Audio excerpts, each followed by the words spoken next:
Muy buen día para todos. Sean bienvenidos al módulo 2 correspondiente al almacenamiento de combustible, hojas de seguridad, tarjetas de emergencia, planes de contingencia y el kit antiderrame.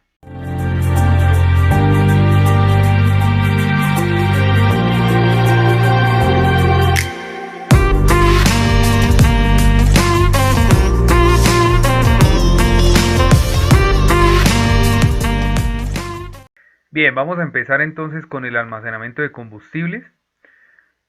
Me dice que la gasolina es un combustible de muy alta peligrosidad, que requiere especial cuidado, pero que con las indicaciones pertinentes es posible que su almacenaje de manera segura esté en un 99%, dejando un por ciento como factor humano.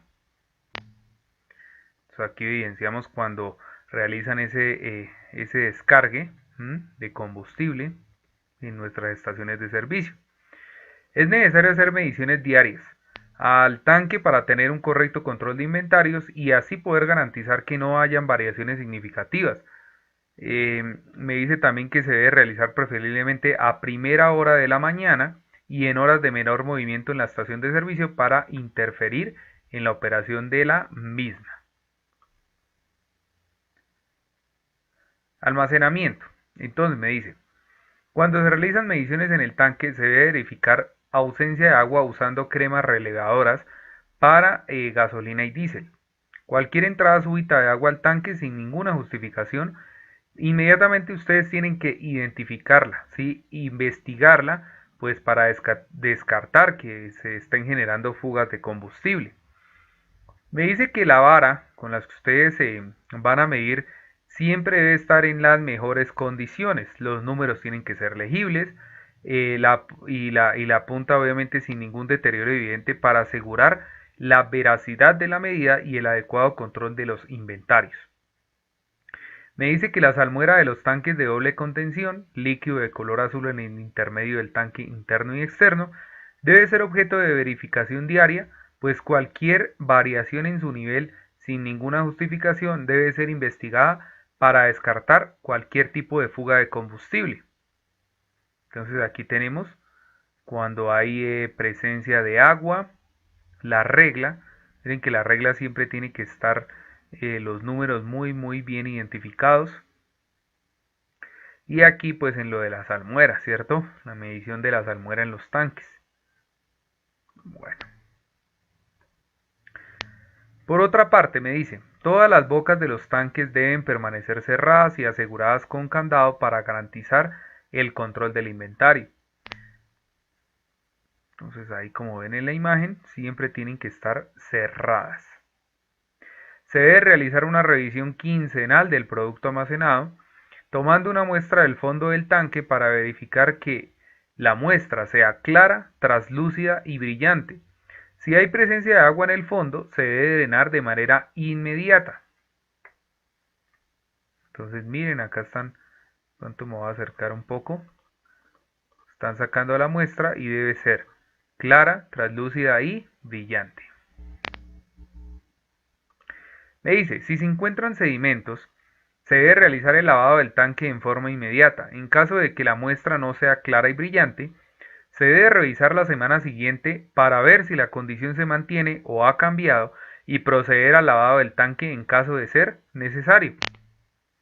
Entonces ahí está el lavado del tanque,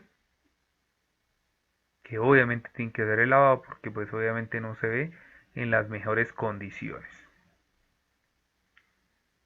Ojo por aquí, me dice, cuando realicen el lavado del tanque, hay que asegurar que las borras, ¿sí? O sea, mi residuo sólido peligroso, que sería un residuo sólido peligroso, sean dispuestas por una empresa certificada por la autoridad ambiental para el manejo de los residuos peligrosos. Casi siempre me preguntaban ese tema, que cómo hacían de pronto para evidenciar que esa empresa que recoge los RESPEL sea certificada por la autoridad ambiental. Sencillamente esa empresa que a ustedes les va a recoger esas borras tiene que tener licencia ambiental, que ya la expide la corporación según sea la región. ¿Listo?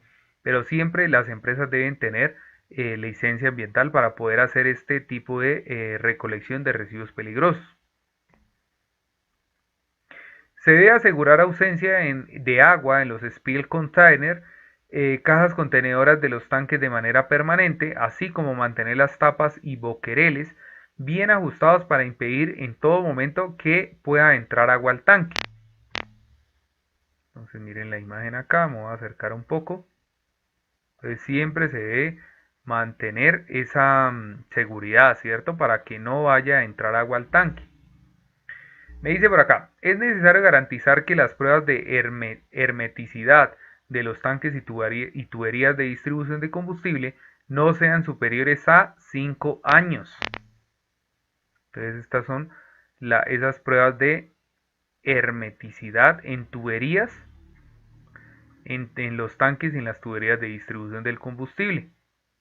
Ojo el tiempo, ¿no? Que no sean superiores a 5 años. Bien.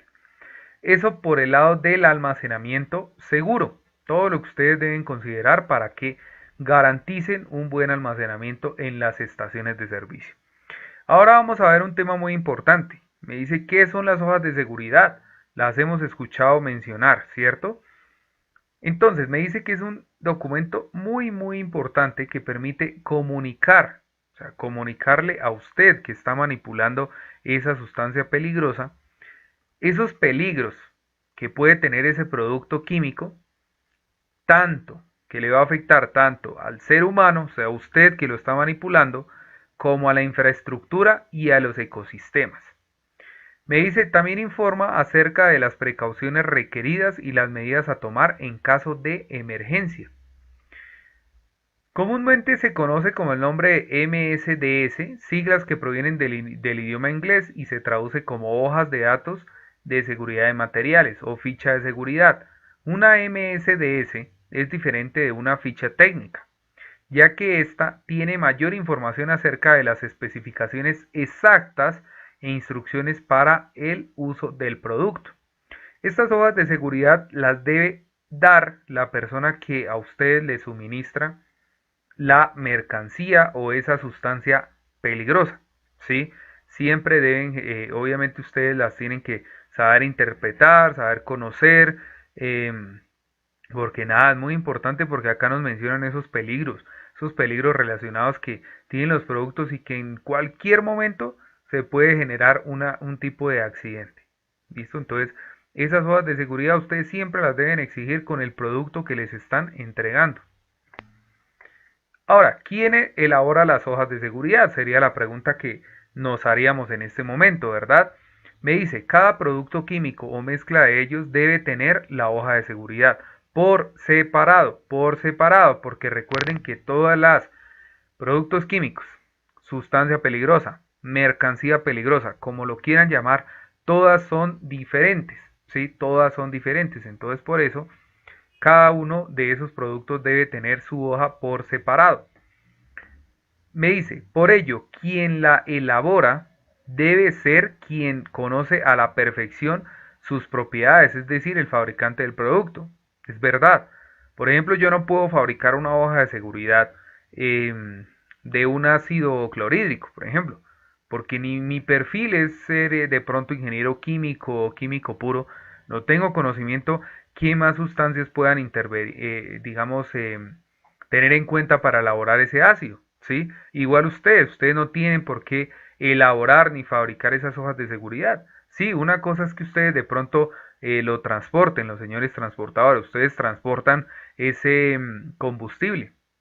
Ahora los isleros, ustedes digamos, ofrecen el producto a las personas que necesitan, ¿no? El combustible. Pero ustedes no tienen que elaborar las hojas de seguridad, no. Las hojas de seguridad las da ese fabricante del producto, que él sabe qué más elementos utilizó, cuáles son los riesgos de ese producto, entrar en contacto, no sé, con el agua, con el aire, con cualquier sustancia X, Y, Z. Pero él debe ser quien debe suministrar esa hoja de seguridad, no ustedes.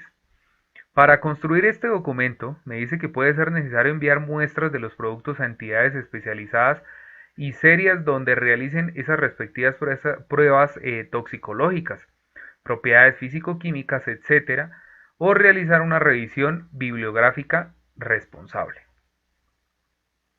Entonces me dice que es muy importante observar la fuente de información para una mayor confidencialidad. ¿Quién suministra las hojas de seguridad? Me dice, vuelve y juega. Los fabricantes que emiten sus hojas de seguridad confían en la administración y el suministro de las mismas a centros de información como el sistema que existen en diferentes países y en los cuales se acopla la información en banco de datos. Dichos centros tienen la ventaja de prestar un servicio 24 horas, muy útiles en casos de emergencia o para consultas permanentes. Me dice que cada empresa fabricante requeriría contar con servicios similares únicamente para dar respuesta sobre la peligrosidad de sus productos. Es decir, que cada empresa fabricante debe conocer qué elaboró, así de sencillo.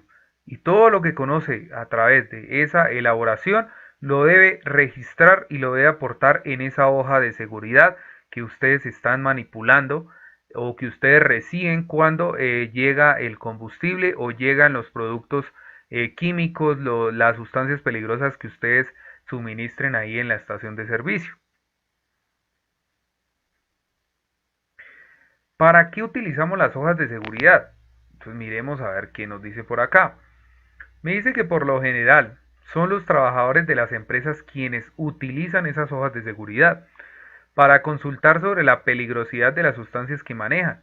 El personal de las brigadas al presentarse una emergencia, médicos y profesionales de la salud ocupacional y de la seguridad, o en el nivel directivo para tomar medidas de prevención y control a partir de los datos que aparecen en la MSDS, que es la hoja de seguridad. Entonces, ¿qué pasa acá? De nada me sirve de pronto a mí tener una hoja de seguridad sin, primero, saberla interpretar, segundo, sin de pronto ver, ¿sí? Sin de pronto ver cuáles son esos tipos de riesgos, ¿sí? Cuáles son esos peligros asociados que contiene mi producto químico. Es muy importante. Me dicen, bueno, no, sí, aquí llega el señor que suministra el combustible, la empresa que suministra el combustible. Ellos muy juiciosamente me entregan a mí las hojas de seguridad, pero si yo no las estoy utilizando, entonces hay que, ¿no? No sería bueno de pronto tenerlas guardadas por allá en el último cajón de la estación de servicio o los señores, bueno, los señores transportadores les competen más las tarjetas de emergencia, pero igual, ¿sí? Sencillamente esos documentos es para saberlos interpretar y para saberlos utilizar, porque en caso tal de que a mí se me presente una emergencia, yo pueda actuar con esa hoja de seguridad y mirar cuáles son las condiciones de peligrosidad que tiene esa mercancía peligrosa, ¿cierto? Bueno, me dice, existen en el mundo varios centros de información similares a sistemas ¿m? Que almacenan estas hojas de seguridad y administran su emisión a los usuarios. Es decir, que los fabricantes de sustancias químicas confían a cualquiera de estos centros la divulgación responsable de esta información, que de ninguna manera debe ser confidencial, pero sí bien interpretada. En ocasiones me preguntaban también mucho eh, que cuánto tiene, digamos, la caducidad de la hoja de seguridad. Nada. El fabricante de pronto si tuvo algún tipo de cambio, si le hizo algún tipo de cambio, pues él le debe avisar a usted, ¿sí? Le debe avisar que debe, bueno, que debió cambiar la hoja de seguridad por agregar un componente o porque cambió la peligrosidad, qué sé yo, pero en ese momento es cuando ya la hoja de seguridad antigua deja de tener validez. Desde que el producto como tal no tenga ningún cambio, ¿sí? No tenga ningún cambio, ustedes no tendrían que estar manejando diariamente, mensualmente, qué sé yo, semestralmente, diferentes hojas de seguridad. Sencillo, eso lo define pues la persona que hizo el producto, ¿cierto? El fabricante. Miremos ahora el contenido de una hoja de seguridad. ¿Qué más contiene una hoja de seguridad? Entonces tenemos en la sección 1 aparece el producto, identificación de la compañía. En la sección 2 la identificación de los peligros, que no queremos que se nos conviertan en riesgos para que genere un accidente, ¿cierto? Ahí es donde yo voy a hacer mi prevención. Es que sencillamente con solo que ustedes lean la hoja de seguridad, ya están haciendo una medida preventiva. Sección 3. Composición e información sobre ingredientes. Todo lo que digamos, lo que contiene esa sustancia química, esa mercancía peligrosa, esa sustancia peligrosa está acá en la sección 3. Sección 4, medidas de primeros auxilios. Importante, ¿cierto? En caso de que, no sé, se me rieguen las manos, que se me salpique a la cara, no sé, la sustancia. ¿Qué debo hacer yo? Esas medidas de primeros auxilios, ¿cierto? Medidas en caso de incendio. Importante, hay que considerar siempre que la mayoría de sustancias químicas peligrosas tienden a generar incendio, ¿sí? Entonces, esto por eso lo contempla ya esta hoja de seguridad. Sección 6. Medida en caso de vertido accidental. Importante, ¿no? Un impacto ambiental. De pronto que ustedes eh, de por sí no le den importancia, pero sí va a tener mucho, mucho impacto en nuestro ecosistema. Y aparte de esto, de pronto cuando, no sé, que por X o Y razón se enteró la corporación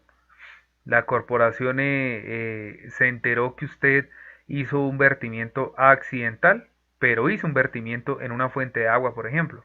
Es un problema muy grave, ¿sí? Entonces, todo esto es lo que nosotros debemos de pronto evitar, ¿sí? Evitar para de pronto generar algún tipo de sanción, porque no, para nadie sería conveniente. Sección 7. Manejo y almacenamiento. ¿Cómo la debo manejar? ¿Cómo la debo almacenar? Ahí me dirán, no, usted la puede almacenar, no sé, hablemos de la gasolina. Usted puede almacenar la gasolina con aceites y no va a pasar nada. Ah, listo. Si lo dice ahí en la hoja de seguridad, hágalo. Si no lo dice, no lo haga. Sección 8. Controles de exposición y protección personal. Pues acá me hablan de pronto de los elementos de protección personal que yo debo tener en cuenta cuando esté manipulando pues mi sustancia, ¿cierto? Y por último me dice propiedades físicas y químicas. Entonces ahí ya me dirán eh, los cambios que puede tener de pronto al manipularla, al dejarla en contacto con el agua, con el aire, qué sé yo, en el suelo, etcétera. Tenemos más secciones. La sección 10, estabilidad y reactividad. La sección 11, información toxicológica, importante. Esta información toxicológica pues está relacionada directamente a la salud pública, ¿verdad? Entonces, esos niveles tóxicos que puede tener esa sustancia al inhalarla, no sé, al entrar en contacto con la piel, etcétera. Sección 12, información ecológica. Sección 13, consideraciones de disposición. Sección 14, información sobre el transporte. Sección 15, información reglamentaria, y la sección 16 es una información adicional. Entonces, eso es con lo que se contempla las hojas de seguridad. Ahora, señores transportadores, miremos la tarjeta de emergencia, que es la que ustedes siempre deben portar. Me dice, la tarjeta de emergencia es un documento diseñado para apoyar la atención primaria en caso de emergencia química durante el transporte de mercancías peligrosas. Me dice que su contenido está dirigido a mitigar esos efectos que se puedan presentar hacia las personas, la propiedad y el medio ambiente en caso de incendio, vertido accidental y contacto o inhalación del material. Bueno, entonces acá vamos a acercarnos un poco para ver esa tarjeta de emergencia. No es realmente legible, pero pues yo les voy a suministrar algún tipo de tarjeta de emergencia para que la puedan ver. Entonces acá lo primero que aparece es mi símbolo, líquido inflamable, estamos hablando del etanol, mi rombo del NFPA, el peligro, miren, los peligros que se contemplan, y aquí en caso tal de emergencia, bueno, me dice que utilice extintor, el botiquín, derrame de un vertido accidental y la disposición de residuos. Esa disposición de residuos también es muy importante que ustedes la contemplen. Ahora miremos la información que contiene la tarjeta de emergencia. La primera parte es la identificación del material peligroso y datos del fabricante. Igual o así similar a la hoja de seguridad, ¿cierto? Estabilidad y reactividad. La identificación de peligros. La protección personal y el control de exposición. Las medidas de primeros auxilios. La medida para extinción de incendios y las medidas para vertido horizontal. Entonces todo esto es lo que me contempla mi tarjeta de emergencia, que es muy importante también, porque sencillamente durante el transporte se puede, pues obviamente siempre va a estar ese peligro, ¿cierto? El peligro de un derrame accidental, de un accidente en carretera, ¿sí? Entonces, pues obviamente yo debo garantizar que de pronto no sé si el accidente ocurrió cerca a una fuente de agua, pues debo evitar que ese derrame se prolongue pues allá al cauce, ¿cierto? A mi cuerpo de agua. Es necesario pues hacer esas medidas preventivas y de control. Entonces miren acá, esto está un poquito más clara, vamos a acercarnos un poco a leerla. Tarjeta de emergencia de la gasolina. Identificación del producto. Me dice país Colombia. El pictograma.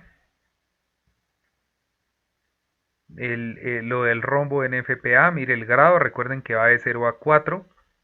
Grado de salud, inflamabilidad, reactividad. Acá me dice, perjudicial si se ingiere o inhala. Afecta el sistema nervioso central. Causa irritación en los ojos y en el tracto respiratorio. Líquido extremadamente inflamable. Extremadamente inflamable. Puede entrar en ignición fácilmente a temperatura ambiente. Primeros auxilios. Entonces me dice, piel, quitar la ropa contaminada y lavar con abundante agua. En los ojos, lavar con abundante agua tibia, preferiblemente durante 15 minutos. En inhalación, aire limpio, reposo, respiración artificial si se enciende y atención médica. Ingestión.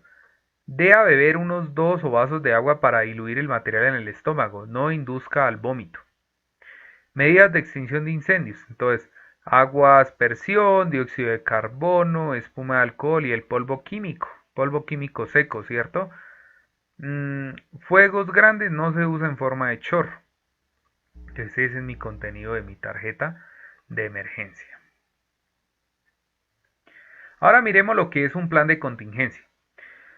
Entonces, un plan de contingencia es un instrumento de gestión que define objetivos, estrategias y programas que van a orientar a esas actividades institucionales.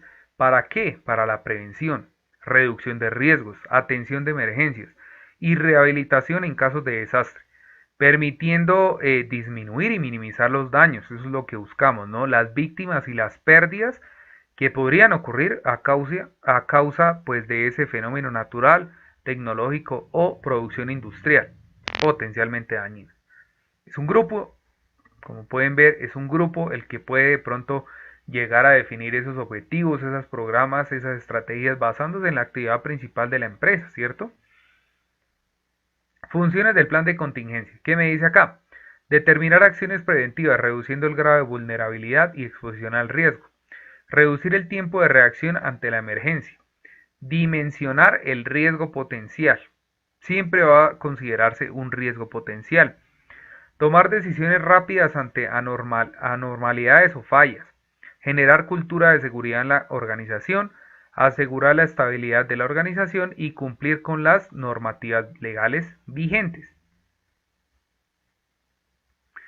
Entonces, acá tengo mi plan de contingencia. Este es como digamos, el círculo, ¿sí? El círculo evolutivo que debe tener el plan de emergencia. Lo primero que debo hacer es analizar los riesgos, ¿sí? Analizar los riesgos. Estrategias de recuperación. Ya cuando planteo mi estrategia de recuperación, me voy a desarrollar esas estrategias. Cuando hago el desarrollo de las estrategias, ¿qué hago? Un desarrollo de procedimientos. Luego vendrán unas pruebas de entrenamiento y un plan de mantenimiento. Entonces, cuando ya cumplo acá, vuelvo a pasar a análisis de riesgo. Esto realmente es un círculo ocupacional, diría yo, porque siempre va a estar en constante cambio. Entonces, si de pronto yo analizo un riesgo de grado 1, por ejemplo, pues bueno, paso a mi estrategia, mi desarrollo de estrategia, procedimiento, pruebas, plan de mantenimiento, pero ocurrió un riesgo 2, o sea que el uno pasó al 2. Me toca otra vez empezar por acá, seguir por acá, y llegar otra vez acá. Entonces miren que siempre va a ser un círculo ocupacional. Y por último, miremos el kit antiderrames. Este kit antiderrames varía muchísimo. Siempre me preguntaban que cuánta capacidad lo debería tener una estación de servicio o de cuánta capacidad lo debe tener los señores transportadores dentro de sus vehículos. Esto realmente varía, viene por galones. Entonces, ya dependiendo de pronto de la capacidad, también del área de la estación de servicio, pues depende si yo tengo uno, dos, tres, cinco kits antiderrame, ¿cierto? Entonces este, por ejemplo, es de 10 galones. ¿Qué contiene ese kit antiderrame? Paños absorbentes blancos, paños absorbentes negros, mini boom blanco, mini boom negro, un par, que serían estos dos, el mini boom, un par de guantes de nitrilo de 18 pulgadas, espejuelos Google Anti-Food y fundas para desechos contaminados.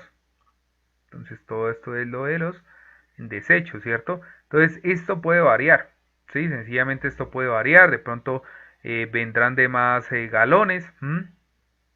Pero lo recomendable sí es tener más de dos kits antiderrames pues en las estaciones, ¿cierto? Aquí tengo otra imagen, me voy a acercar un poco para que la vean mejor. Entonces miren, acá tenemos los mini boom, serían estos de acá, los paños absorbentes, nuestro recipiente, una pala, unos conos, la cinta amarilla que es muy importante también tenerla, bolsas, entre otros implementos. Muchísimas gracias por su atención, espero que la información dada haya sido de su gran interés. Hasta luego.